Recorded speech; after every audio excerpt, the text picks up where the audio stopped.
बिस्मिल्लाहिर्रहमानिर्रहीम। अस्सलामुअलैकुम नाज़रीन, मैं हूँ ज़ैन अली। नाज़रीन, में 13 दिसंबर है और दिन है जुमे का। देखिए, पिछले 2 सालों से जो तबाही इलेक्शन कमीशन ऑफ पाकिस्तान ने ख़ास तौर पर chief election commissioner Sikandar Sultan राजा ने की, पाकिस्तान का अदालती निज़ाम अगर थोड़ा सा भी आज़ाद होता, पाकिस्तान के अदालती निज़ाम में आज़ाद जजेस होते, तो chief election commissioner Sikandar Sultan राजा को कब से फांसी हो जाती। यानी पिछले 1 साल से तो काजी फायज ईसा खुद chief election commissioner Sikandar Sultan राजा की हर करतूत को बचाते आए। जहां पर इलेक्शन कमीशन ऑफ पाकिस्तान फंसता, काजी फायज ईसा खुद उसको रेस्क्यू करते। लेकिन अब इलेक्शन कमीशन ऑफ पाकिस्तान को chief election commissioner Sikandar Sultan राजा को रेस्क्यू करने वाला कोई मौजूद नहीं है। इसीलिए सिकंदर सुल्तान राजा साहब बहुत बुरे तरीके से फंस गए हैं, क्योंकि सुप्रीम कोर्ट ऑफ पाकिस्तान का 3 रुकनी बेंच छा गया है। Chief election commissioner Sikandar Sultan राजा के खिलाफ क्या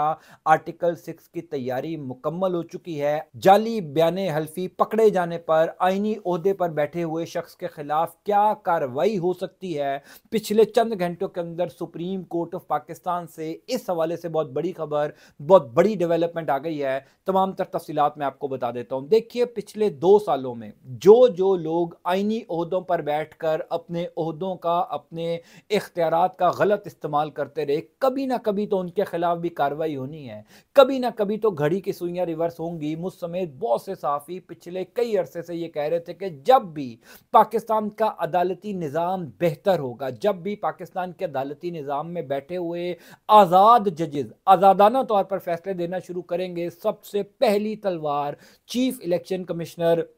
सिकंदर सुल्तान राजा पर गिरेगी। क्योंकि पिछले 2 सालों में जिस तरह आइन कानून की धज्जियां सिकंदर सुल्तान राजा ने उड़ाई हैं, जो खिलवाड़ आइन के साथ, पूरे निज़ाम के साथ, अदालती निज़ाम के साथ सिकंदर सुल्तान राजा ने किया, पाकिस्तान के सियासी अदालती निज़ाम में इस तरह आइन कानून को किसी आइनी ओहदेदार ने नहीं रोंदा जो सिकंदर सुल्तान राजा ने किया। पिछले 2 साल में तो काजी फायज ईसा सिकंदर सुल्तान राजा को प्रोटेक्ट कर रहे थे, लेकिन अब काजी फायज ईसा जा चुके हैं। जस्टिस मंसूर अली शाह का डंडा चलना शुरू हो गया है। जस्टिस मंसूर अली शाह अब सिकंदर सुल्तान राजा को नहीं छोड़ने जा रहे। पिछले चंद घंटों के अंदर क्या बड़ी कार्रवाई हुई, कौन सा बड़ा फैसला आया, तमाम तर तफसीलात मैं आपको बता देता हूं। देखिए, ये पूरा हफ्ता आदिल बाज़ई पाकिस्तान तहरीक इंसाफ के जो रहनुमा थे बलूचिस्तान के, जिनको डी सीट किया गया था, उनका case supreme court of Pakistan में चल रहा था। पीर वाले दिन आदिल बाज़ई को की रुकनीत बहाल की गई थी। इलेक्शन कमीशन ऑफ पाकिस्तान का फैसला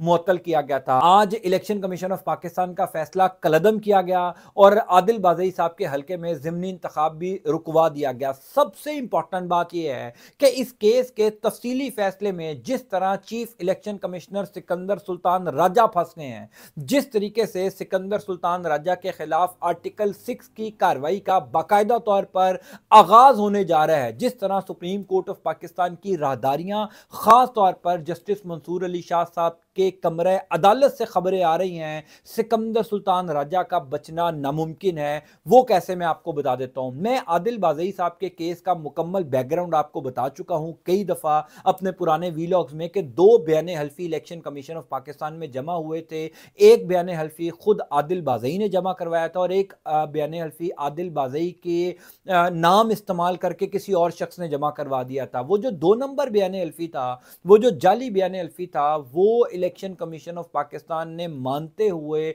उसको दुरुस्त समझते हुए, उसको हकीकी बयाने हल्फी समझते हुए आदिल बाज़ई को डी सीट कर दिया था। नवाज शरीफ ने इस हवाले से खत भी लिखा था और उस खत पर जो है वो आदिल बाज़ई को डी सीट कर दिया था, क्योंकि वो जो जाली बयाने हल्फी था उसके अंदर ये कहा गया था कि जनाब आदिल बाज़ई साहब पाकिस्तान तहरीक इंसाफ की टिकट पर नहीं, नून लीग की टिकट पर इलेक्शन लड़े और इलेक्शन जीते। अब ये मामला जब सुप्रीम कोर्ट ऑफ पाकिस्तान में आया, सुप्रीम कोर्ट ऑफ पाकिस्तान के 3 रुकनी बेंच ने आदिल बाज़ई साहब की रुकनीत बहाल की, इलेक्शन कमीशन ऑफ पाकिस्तान का फैसला कलअदम करार दिया, तो सबसे इंपॉर्टेंट बात यह उठाई गई कि वो जो 2 नंबर बयाने हल्फी है, वो जो जाली बयाने हल्फी है, वो बयाने हल्फी है कहां पर? क्योंकि उस बयाने हल्फी के ऊपर कार्रवाई करने के लिए इलेक्शन कमीशन ऑफ पाकिस्तान ने कोई ना कोई तो रूल्स फॉलो किए होंगे। यानी ऐसा तो नहीं हो सकता कि मैं अगर एक बयाने हल्फी इलेक्शन कमीशन ऑफ पाकिस्तान में जमा करवा दूं कि नवाज शरीफ पाकिस्तान तहरीक इंसाफ के रुकने कौमी असम्बली हैं, तो क्या मेरे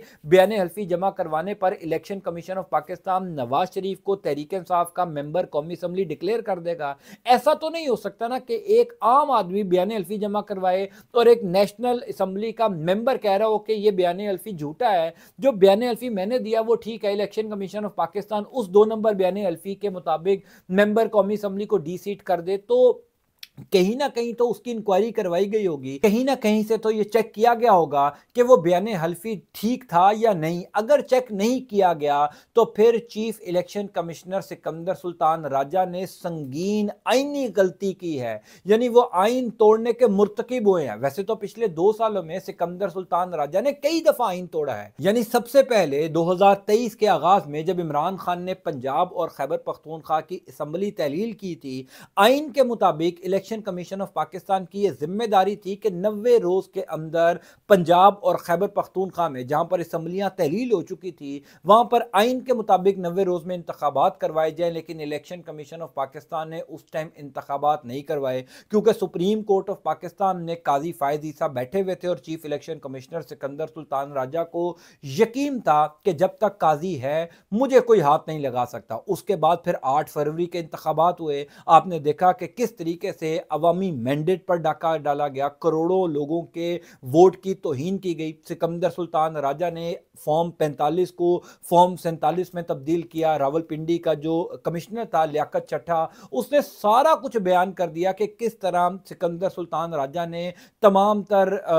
कमिश्नर्स को, आरपीओस को, डीपीओस को हदायत जारी की थी कि पाकिस्तान तहरीक इंसाफ के उम्मीदवारान को हराना है, नून लीग के उम्मीदवारान को जिताना है, लेकिन सिकंदर सुल्तान राजा के खिलाफ कोई कार्रवाई नहीं हुई। फिर सबसे बढ़कर 8 फरवरी के इंतखाबात के बाद जो मखसूस नशिस्तों के साथ किया गया, जिस तरह मखसूस नशिस्तें तहरीक इंसाफ की जगह तमाम तर दीगर सियासी जमातों को तकसीम करने की कोशिश की गई। फिर सुप्रीम कोर्ट ऑफ पाकिस्तान ने 12 जुलाई को मखसूस नशिस्तों वाले केस का फैसला सुनाया। उस केस के फैसले पर अमल दरामद नहीं हुआ तो जस्टिस मंसूर अली शाह साहब, जो मखसूस नशिस्तों वाले केस के फैसले के ऑथर जज हैं, जिन्होंने वो फैसला तहरीर किया था, और सबसे ज्यादा जस्टिस मंसूर अली शाह ही मुख्तलिफ जगहों पर यह कह चुके हैं कि सुप्रीम कोर्ट ऑफ पाकिस्तान के फैसले पर बहरहाल हर सूरत अमल दरामद करना पड़ेगा, तो वो अमल दरामद करना इलेक्शन कमिश्नर की जिम्मेदारी थी, इलेक्शन कमीशन ऑफ पाकिस्तान की जिम्मेदारी थी। अब पिछले 1 साल से तो chief election commissioner Sikandar Sultan राजा मंसूर अली शाह साहब के हत्थे चढ़ नहीं रहे थे,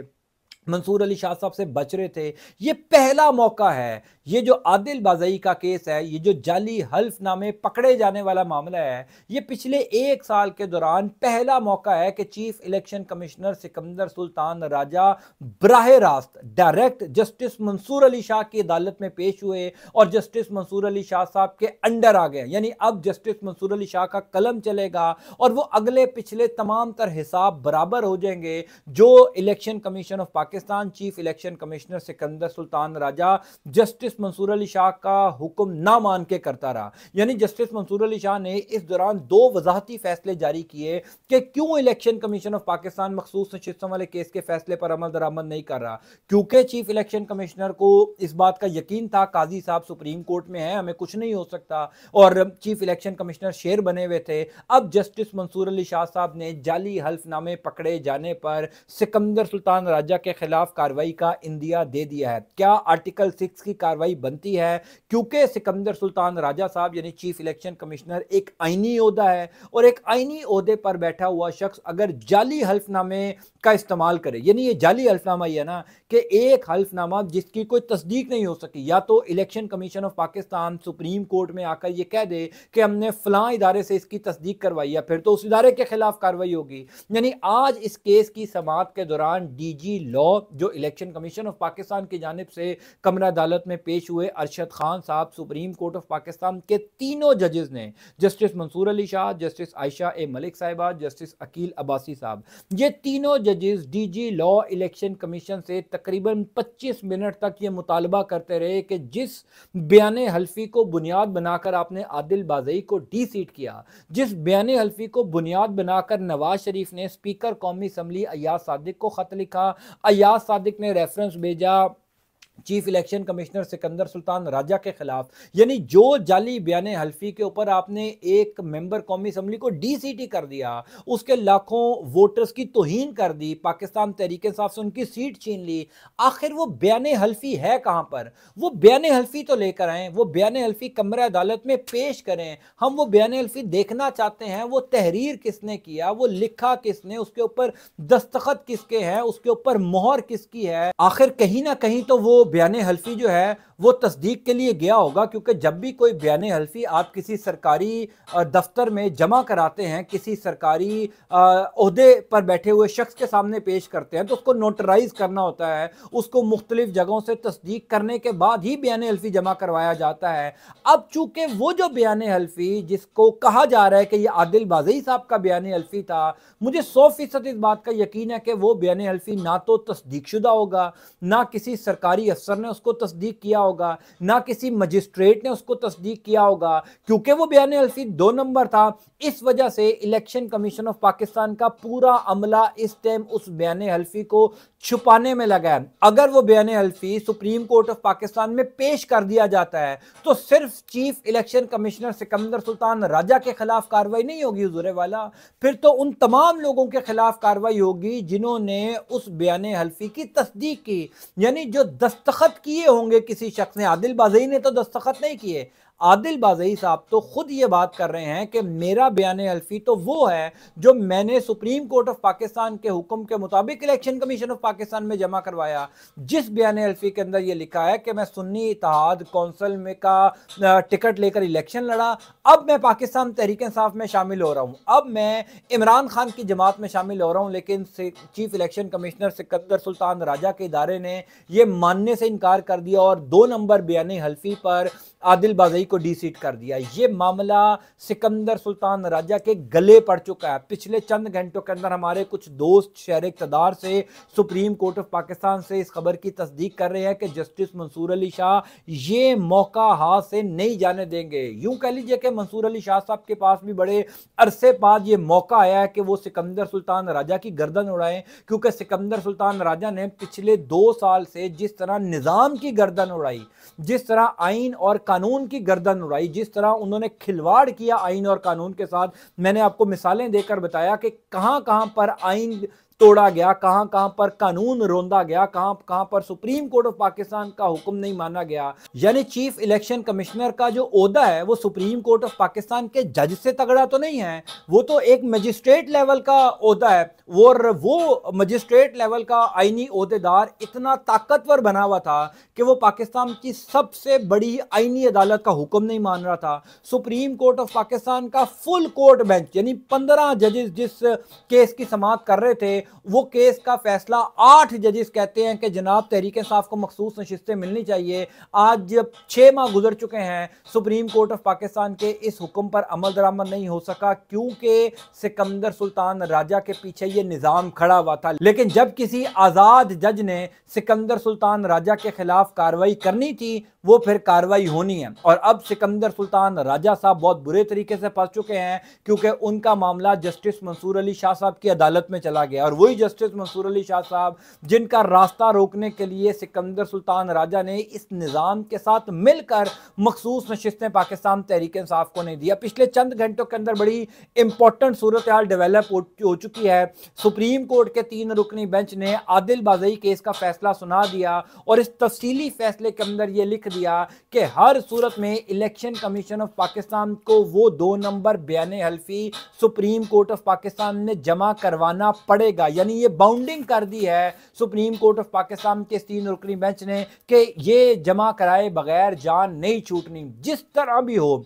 जो कुछ भी किया जाए, ये बयान हल्फी सुप्रीम कोर्ट ऑफ पाकिस्तान में लाया जाए। जब तक ये बयान हल्फी नहीं आएगा, chief election commissioner Sikandar Sultan राजा और इलेक्शन कमीशन ऑफ पाकिस्तान के तमाम तर मेंबरान के सर पर तलवार लटकती रहेगी। ऐसा नहीं हो सकता कि अब इस मामले से जान छुड़वाई जाए, क्योंकि वो जो बयान हल्फी है सुप्रीम कोर्ट ऑफ पाकिस्तान के तीनों मौजूद जज साहबान को भी पता है कि वो बयान हल्फी 2 नंबर है। वो बयान हल्फी 2 नंबर तरीके से बनाया गया। उस 2 नंबर बयान हल्फी पर पर जानबूझकर इलेक्शन कमीशन ऑफ पाकिस्तान ने कार्रवाई की और शायद उस time election commission of Pakistan को यह अंदाजा नहीं था कि यह मामला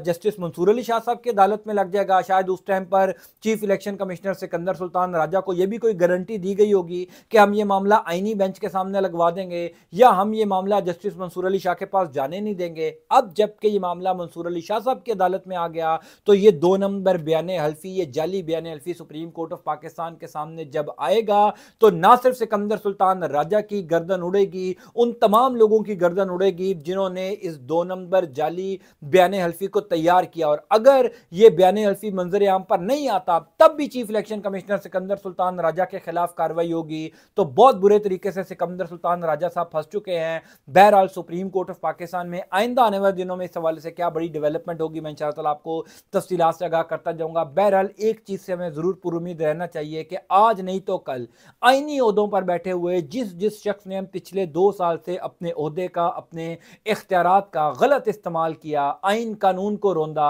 उन्होंने कैफरे किरदार तक पहुंचना ही पहुंचना है। मैं इंशाअल्लाह आपको अपडेट देता जाऊंगा। अल्लाह ताला आपका, आपके अहले खाना का हामी नासिर। मुझे अपनी दुआ में जरूर याद रखा कीजिए। अंटिल नेक्स्ट टाइम, अल्लाह हाफिज़।